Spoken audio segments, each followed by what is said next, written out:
Sconsin. She ran, she ran a huge race in the 8 bells here, and we were thinking about the race over at Keeneland, the Raven Run, the 3-year-old filly race.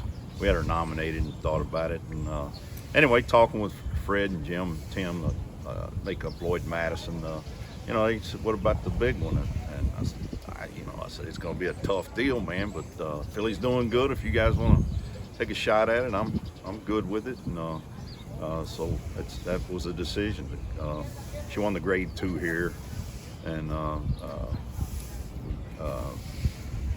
we've got our mother, and it's a big deal for the family, and just want to take a shot at it. It's the right time, I think. So a lot of speed in there, and I mean, there's quick fillies in there, of course, and know it's tough, and it might set up for a good come from behind runner.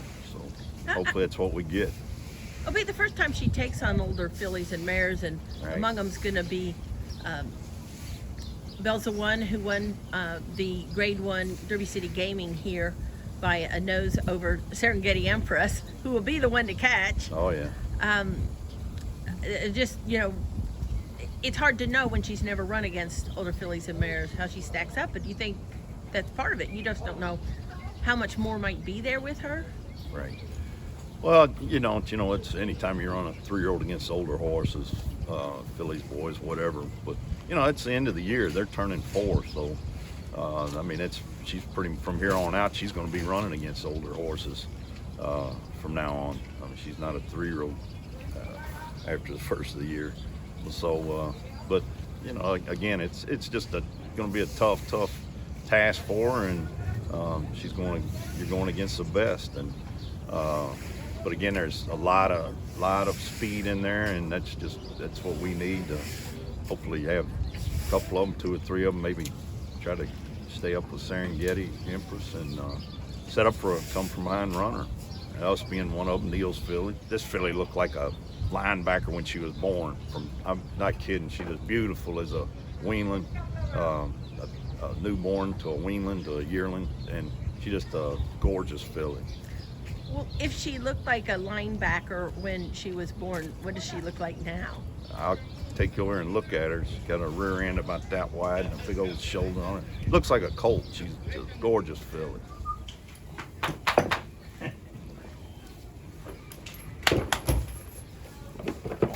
Oh, you're sleepy. Sleepy. Oh, big girl. Just get her mane, Phil. Boy, she is big. Because Oh, you're tall. Yeah, she's a lot of girl.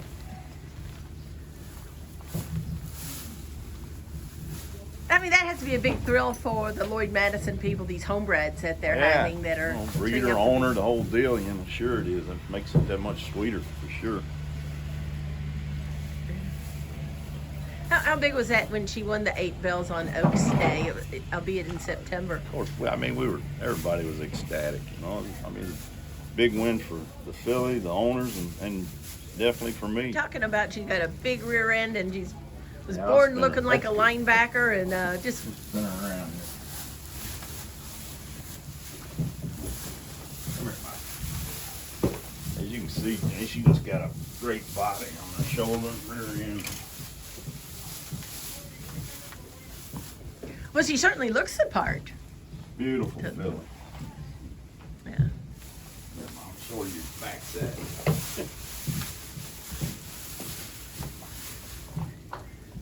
Yep. You know what I'm talking about? I think she's gorgeous. I love her. And sweetheart too on top of it. She's just easy to train. And she's another one though that came out of Ellis's 2-year-old program, made her first start there, and that was her first start for sure. Hey there. So you don't really, do you see this as sort of taking a shot, risk reward, or do you think that she's very live at 7/8 off her last race? And well, sure, why not? She ran, her numbers match up. I don't think she's too far out of line, anything like that. But I mean, she's a good, honest filly. I think she'll give us what she's got, and just hopefully there isn't any real speed bias racetrack that day. You can kind of get into that over at Keeneland sometimes. Just hopefully the horses are coming from off the pace some over there that day, and give her a fair shot at it. But no, I see no negative into running. She's doing good. She's sound. She's happy and ready to go. So And hopefully it'll work out for her. as we were talking before, those Ellis 2-year-olds, you're not conceding anything. It's no longer a best kept secret. It's like something that's touted now. I just said it a little earlier. It's kind of an extension of Churchill Downs, actually. It's just everybody's here, and more people are. When the money got better at Ellis the last couple of years, a lot more people are, and especially this year with the COVID and all that. I mean, a lot of people stayed home. They didn't go anywhere.